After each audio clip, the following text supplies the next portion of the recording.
नमस्कार, स्वागत है आपका ईटी नाउ स्वदेश पर। आप देख रहे हैं अगले हफ्ते की तैयारी। मैं हूं आपके साथ अशेषा अध्वर्यु और सबसे पहले बाजार इस हफ्ते कैसे रहे उस पर नजर डालते हैं। रिकॉर्ड ऊंचाई पर भारतीय बाजार बंद होते हुए नजर आए शुक्रवार के ट्रेडिंग सेशन में।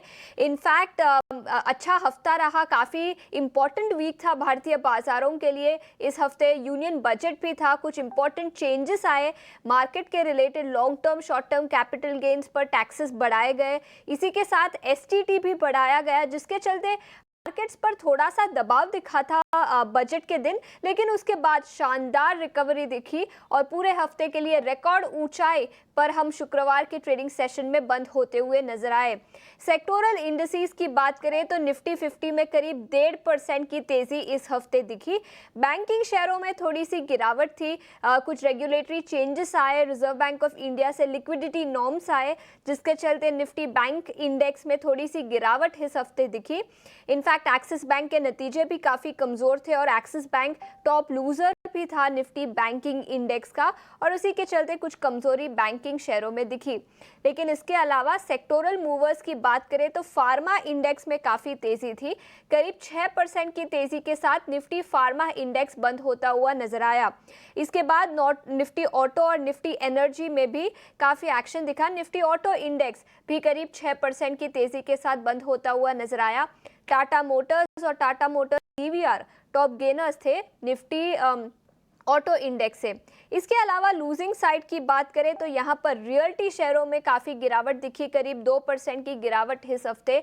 याद रखें बजट से ही बात करें तो यहाँ पर कुछ नेगेटिव न्यूज़ फ्लो आया था रियल एस्टेट सेक्टर को लेकर, जहाँ पर रियल एस्टेट सेक्टर पर जो टैक्सेस लगाए गए हैं वो तो घटाए, लेकिन जो इंडेक्सेशन बेनिफिट था पहले वो निकाल दिया गया, तो नेगेटिव इम्पैक्ट था, जिसके चलते निफ्टी रियल एस्टेट इंडेक्स में उस दिन कमजोरी दिखी थी। और पूरे हफ्ते के लिए भी बात करें तो रियल एस्टेट इंडेक्स करीब 2% की गिरावट के साथ बंद होता हुआ नजर आया। तो काफ़ी अच्छा एक्शन था। वैसे बात करें तो sector wise sector specific movers काफ़ी सारे थे। कुछ इंडिविजुअल स्टॉक मूवर्स की बात करें तो एसबीआई और आईसीआईसीआई बैंक, एक्सिस बैंक की तो हमने बात की ही, करीब 9% की गिरावट इस हफ्ते के लिए दिखी। लेकिन इसके अलावा बैंकिंग शेयरों में एसबीआई और आईसीआईसीआई बैंक, ये दोनों शेयरों में भी 3% से ज़्यादा की गिरावट इस हफ्ते दिखी। फार्मा इंडेक्स में नैटको फार्मा शाइनिंग स्टार रहा, करीब 10% की तेजी यहाँ पर दिखी। ग्रैन्यूल्स इंडिया, नैटको फार्मा और सन फार्मा टॉप 3 गेनर्स थे निफ्टी फार्मा इंडेक्स से। तो काफ़ी इंपॉर्टेंट वीक था, बजट था, उसके बाद मार्केट रिएक्शन भी देखा, बट ऑल इन ऑल शुक्रवार के ट्रेडिंग सेशन में ऑल टाइम हाई लेवल्स फिर से भारतीय बाजारों ने टच किए।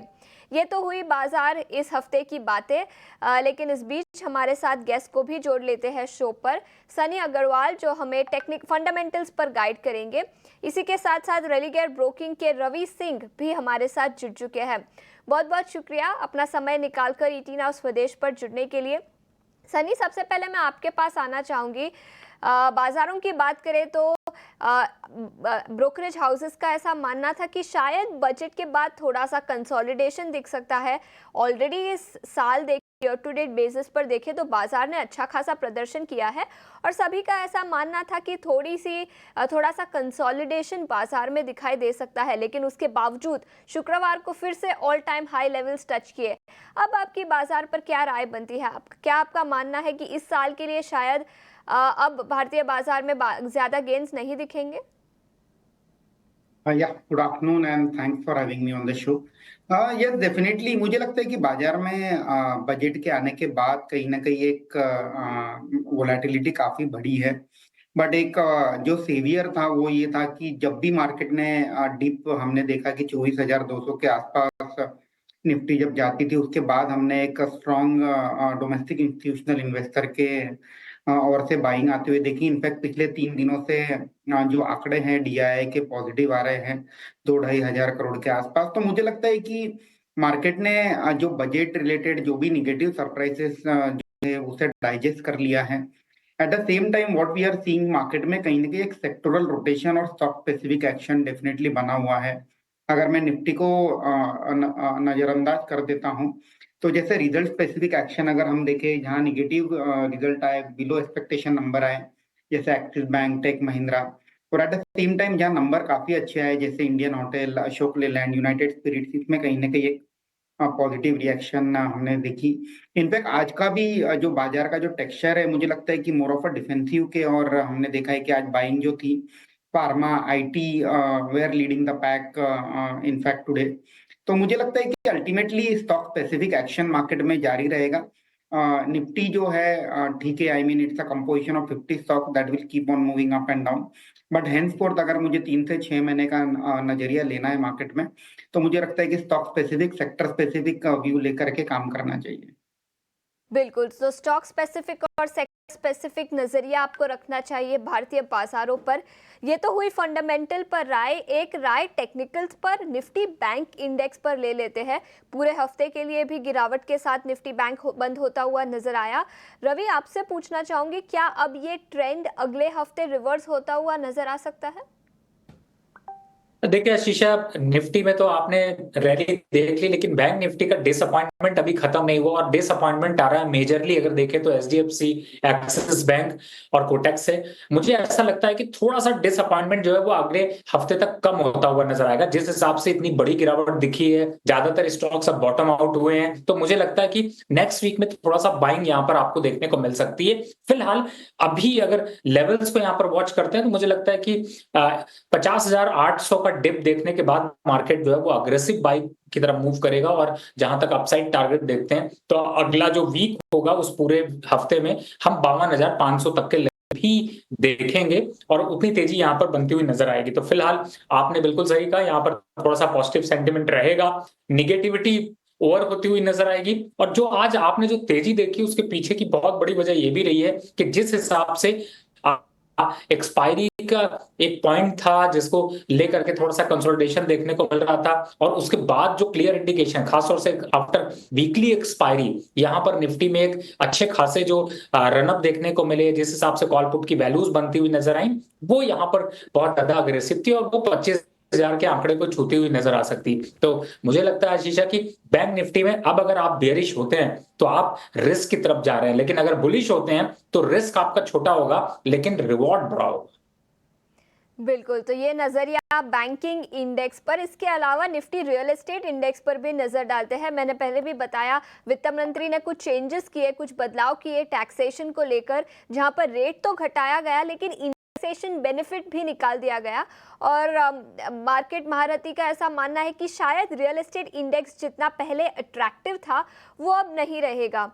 सनी, आपसे पूछना चाहूंगी, रियल एस्टेट सेक्टर में पिछले 2-3 साल की बात करें तो रियल एस्टेट प्राइसेस भी बढ़े हैं, और स्टॉक मूव्स की बात करें तो यहाँ पर भी काफ़ी एक्शन दिखा है।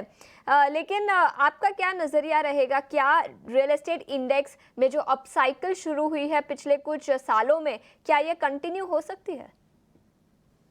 यस, मुझे लगता है कि ये जो रियल एस्टेट की जो अप साइकिल है वो जारी रहेगी। अभी हम लोग अभी साइकिल के मिड पॉइंट पर हैं, और इसका एक सीधा सीधा जो इंडिकेशन है, जिस तरह से प्री सेल्स के नंबर आ रहे हैं सभी रेसिडेंशियल रियल एस्टेट कंपनीज के, मुझे लगता है कि मोमेंटम काफी स्ट्रांग है। एट द सेम टाइम ये बजट में एक जो बहुत अच्छी चीज हुई है वो है कि जो long term capital gain tax है रियल एस्टेट पे, वो घटा करके 12.5% हो गया है। आज के डेट में जो नया इन्वेस्टर है जो रियल एस्टेट मार्केट में, मुझे लगता है कि for them with a 3 year horizon and 12.5% capital gain tax काफी अट्रैक्टिव प्रपोजिशन रहेगा इन अ राइजिंग प्राइसिंग एनवायरनमेंट। तो मुझे लगता है कि अल्टीमेटली इन्वेस्टर कम्युनिटी जो है रियल एस्टेट सेक्टर में जो बेसिकली पैसा लगाती है, उनके लिए एक विन विन प्रपोजिशन है, और इसी के चलते मैं इंक्रीमेंटल इन्वेस्टमेंट फ्लो एक्सपेक्ट करता हूँ। और at the same time real estate में in terms of demand environment again हमारा जो व्यू है बुलिश रहेगा with perspective of 2 to 3 year. तो ये नजरिया था निफ्टी रियल एस्टेट इंडेक्स पर, लेकिन इसी के साथ फार्मा इंडेक्स पर भी नजर डालते हैं। निफ्टी फार्मा इंडेक्स सबसे बड़ा सेक्टोरल गेनर था इस हफ्ते, करीब 6% की तेजी इस सेक्टर में दिखी। रवि, आपसे पूछना चाहूंगी, इस इंडेक्स पर आपकी क्या राय बनेगी, और क्या 6% की तेजी के बाद ये मोमेंटम अगले हफ्ते कंटिन्यू हो सकता है? देखिए आशीषा जी, अगर मैं आपसे कहूं कि बैंकिंग काउंटर की अभी हमने चर्चा करी, आप इन्वेस्ट करोगे तो आप थोड़ा सा डरोगे, लेकिन अगर आपसे कहूं कि फार्मा सेक्टर पे निवेश करोगे, एफएमसीजी पे करोगे, तो आप बिल्कुल कहोगे कि बिल्कुल कर सकते हैं। टॉप लीडिंग स्टॉक्स में आते हैं तो सन फार्मा, सिप्ला, डॉक्टर रेड्डी इस समय बेस्ट ऑप्शंस हैं। जिस हिसाब से उन्होंने रिजल्ट यहाँ पर दिखाए हैं उसका भी एक इम्पैक्ट रहा है, तो अग्रेसिव ट्रेडिंग यहाँ पर रहेगी। 5%, 5.5% की रैली बहुत ज्यादा यहाँ पर अग्रेसिव नहीं कही जाएगी। जहां तक अभी जिस हिसाब से स्टॉक का मोमेंटम है उसको अगर देखें तो अगला हफ्ता भी ये मुझे लगता है कि फार्मा यहाँ पर लीड करता हुआ नजर आ सकता है और एक तेजी का ट्रेंड बनेगा। और ऐसे में आपको सिप्ला, सन फार्मा और डॉक्टर रेड्डी इन स्टॉक्स को पकड़ कर रखिए। छोटे अगर स्टॉक की तरफ जाते हैं तो ये आपको जो है वो थोड़ा सा रिटर्न कम देखने को मिल सकता है, लेकिन इस समय आप दिग्गज की सवारी करिए क्योंकि वो आपके पोर्टफोलियो पे ज्यादा चमक बढ़ा सकते हैं। बिल्कुल, तो ये राय है निफ्टी फार्मा इंडेक्स पर। इसके अलावा याद रखें, पिछले कुछ 2-3 सालों की बात करें तो डिफेंस, रेलवेज, पावर, इन सभी सेक्टर्स में अच्छा खासा अपमूव दिखा है। इस बजट की बात करें तो कैपेक्स पर तो फोकस था ही। तो इसी से सनी, इसी से जुड़ा एक सवाल आपसे पूछना चाहूँगी, क्या जो तेज़ी हमने पावर, डिफेंस और रेलवे शहरों में पिछले 2-3 सालों में देखी है, क्या ये कंटिन्यू हो सकती है? और क्या ये सेक्टर्स मार्केट लीडर्स भी बन सकते हैं अगले कुछ सालों के लिए? अगेन मुझे लगता है कि रेलवे और जो डिफेंस है इसमें एक स्ट्रॉन्ग अपमूव ऑलरेडी हमने इलेक्शन के आउटकम के बाद देख देख लिया है। इसके अलावा अगर मैं 1-1.5 साल पीछे जाता हूं तो जो एक काइंड ऑफ रेटिंग हम जिसे कहते हैं, जो कंपनी 7 या 8 के प्राइस टू अर्निंग मल्टीपल पर पहले ट्रेड हो रही थी, अब जितनी भी डिफेंस और रेलवे कंपनीज है अब 40, 45, 50 के प्राइस टू अर्निंग मल्टीपल पर ट्रेड हो रही हैं। तो मुझे लगता है कि मे बी क्वार्टर और टू जो समय है वो प्राइस वाइज या टाइम वाइज कंसोलिडेशन होने का समय आ गया है रेलवे और डिफेंस में। But within railways we continue to remain bullish on railway wagon as a sector. तो companies like Texmaco rail, Titagarh, Jupiter wagon, मुझे लगता है कि इनमें काफी एक स्ट्रॉन्ग एग्जीक्यूशन हम होते हुए दिखेंगे। यस, पावर में डेफिनेटली अभी भी मौके हैं, स्पेशली पावर यूटिलिटी कंपनीज में जैसे एनटीपीसी है, जहां मुझे लगता है कि एनटीपीसी ग्रीन का जो आईपीओ आएगा उसके चलते कहीं ना कहीं वैल्यू अनलॉकिंग होगी। और एट द सेम टाइम जो सोलर पावर की जो कंपनीज है, काइंड ऑफ केपीआई ग्रीन, जहां हम कंसिस्टेंटली एक ऑर्डर विन की एक कंटिन्यूस अनाउंसमेंट देख रहे हैं, एट द सेम टाइम नतीजे भी काफी अच्छे आ रहे हैं। तो मुझे लगता है कि पावर में डेफिनेटली अपॉर्चुनिटी है। Companies like NTPC, Tata power, KPI green, ये सब कंपनीज में अगले 3 से 6 महीने के नजरिए से एक डिसेंट रिटर्न बनाने के मौके दिखते हैं आगे जाकर के। बिल्कुल, तो ये राय थी पावर और रेलवे शहरों पर। इसके अलावा कुछ इंश्योरेंस सेक्टर की बात करते हैं। यहाँ पर काफ़ी एक्शन दिखा शुक्रवार के ट्रेडिंग सेशन में ही नहीं, पूरे हफ्ते के लिए भी बात करें तो इंश्योरेंस स्टॉक्स तेज़ी के साथ बंद होते हुए नजर आए। LIC, new India assurance, GIC आरी, सभी स्टॉक्स में अच्छी खासी तेज़ी दिखी। रवि, चार्ट्स पर देखें तो इन इंश्योरेंस स्टॉक्स में से आपको कोई अच्छा दिख रहा है? देखिए, अगर पूरा कंपैरिजन करते हैं तो मुझे ऐसा इस समय जीआईसी एक ज्यादा अट्रैक्शन पे दिखाई देता है। बाकी एक ये भी अपडेट कहूंगा कि एलआईसी के इस रैली का फायदा उठाइए, क्योंकि ये स्टॉक बहुत ज्यादा जो है वो कंसोलिडेट कर रहा है और बहुत ज्यादा ग्रोथ प्रोस्पेक्ट्स यहाँ पर आगे नजर नहीं आएंगे। तो इन लेवल्स पर आप एक बार को प्रॉफिट हो जाए कर लिए, या फिर अगर आप लोअर साइड से इन्वेस्टमेंट कर रखी तो यहाँ पर जरूर आपको एग्जिट करना चाहिए और एलआईसी पे ही रहिए। मैं ये नहीं कह रहा हूँ एलआईसी छोड़ दीजिए, लेकिन एलआईसी से हटकर एलआईसी हाउसिंग फाइनेंस की तरफ मूव कर जाइए, उसकी ग्रोथ यहाँ पर ज्यादा दिखाई देगी। इंश्योरेंस सेक्टर की चूंकि आपने सवाल पूछा तो यहाँ पर मुझे जीआईसी थोड़ा ज्यादा अट्रैक्टिव दिखाई दे रहा है और जीआईसी के 410 के जो आपके रेट दिखाई दे रहे हैं ये 445 रुपए तक जाते हुए नजर आएंगे। तो स्टॉप लॉस देखते हैं तो 395 के स्टॉप लॉस से कंटिन्यू कर सकते हैं। तो ये स्ट्रेटेजी रखें, लेकिन फिलहाल एलआईसी से एक बार प्रॉफिट बुक कर लीजिए और दूसरा जो स्टॉक बताया उसको उसको आप ऐड कर लीजिए।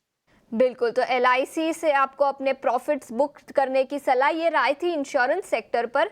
लेकिन बजट तो था ही इस वीक, लेकिन उसी के साथ नतीजों का भी सीजन चल रहा है, तो उस पर भी एक राय ले लेते हैं। सनी, आपसे पूछना चाहूँगी, अब तक जितने भी नतीजे आए हैं, नतीजे कैसे नज़र आ रहे हैं? और अगले हफ्ते भी एफएमसीजी और फार्मा सेक्टर से कई सारे नतीजे हैं, तो आपका क्या नज़रिया रहेगा?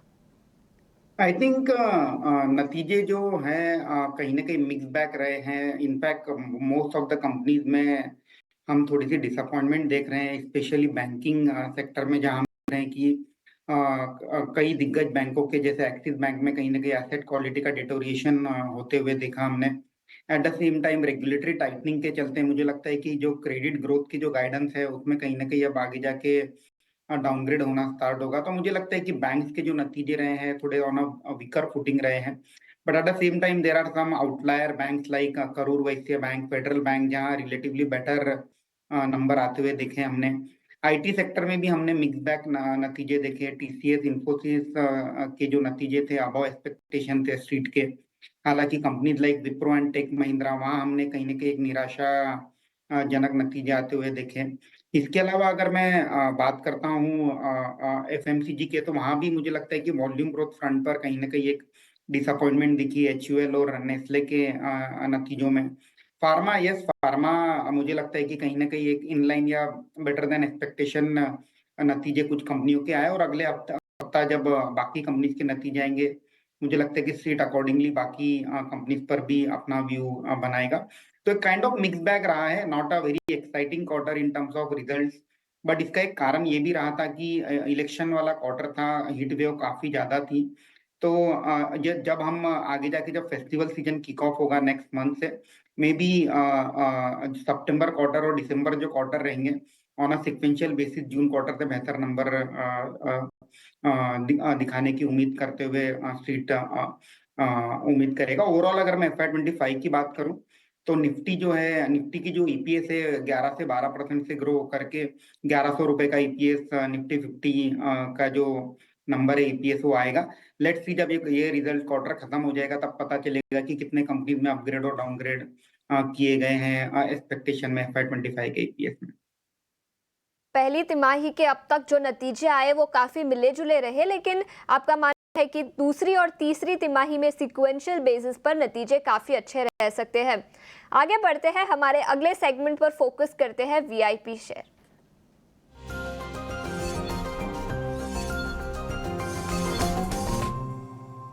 रवि, सबसे पहले आपके पास आना चाहूंगी। मैंने तो कई सारे सवाल पूछ लिए, आप बताएं अगले हफ्ते के लिए कौन से स्टॉक्स और सेक्टर्स पर आपको नजर रखनी है। देखिए, मुझे ऐसा लगता है कि आशीषा जी, आपने बैंकिंग के काउंटर की बात की तो हमने काफी नेगेटिव हम लोगों को लग रहा था, तो एक बैंकिंग का पॉजिटिव स्टॉक दे देता हूं जो आपकी पॉकेट में भी फिट बैठेगा। वो है पीएसबी। चल रहा है इस समय 66-67 रुपीज का, और इसको आप बाय कर सकते हैं 78 के टारगेट, 78 रुपए का टारगेट और 64 रुपए के स्टॉप लॉस से। और दूसरा भी यहाँ पर जो है वो दिग्गज स्टॉक है, कंसोलिडेट कर रहा है, वो है गेल। करंट लेवल पर बाय की रिकमेंडेशन है। अपसाइड टारगेट अगर देखते हैं तो 244 तक के टारगेट आपको देखने को मिल सकते हैं, और स्टॉप लॉस में जाते हैं तो यहाँ पर 222 के स्टॉप लॉस लेकर चलें। तो दोनों आपकी पॉकेट में फ्रेंडली स्टॉक्स हैं, पॉकेट में आसानी से फिट हो जाते हैं। थोड़ा बहुत खर्चा बचाइए, स्टॉक मार्केट पर निवेश करिए, रिटर्न पाइए, इस स्ट्रेटजी के साथ जाइए। मुझे लगता है आपके पोर्टफोलियो में चमक बढ़ेगी। बिल्कुल, तो पंजाब एंड सिंध बैंक पर खरीदारी की राय 78 रुपीज प्रति शेयर का लक्ष्य रवि की तरफ से, और गेल पर भी खरीदारी की राय 244 रुपीज प्रति शेयर का लक्ष्य। सनी, आपके स्टॉक्स भी बताइए। मेरे स्टॉक थोड़े महंगे वाले हैं, तो 2000 के ऊपर के रेंज के हैं। तो पहला स्टॉक मेरा बीबीटीसी रहेगा, Bombay Burma trading company, which is an holding company of Britannia. तो बेसिकली 50% से ज्यादा की होल्डिंग है ब्रिटानिया में। आज के डेट में ब्रिटानिया का मार्केट कैप तकरीबन 1.5 लाख करोड़ के आसपास है, और मुझे लगता है कि 80% डिस्काउंट पर ट्रेड हो रही है।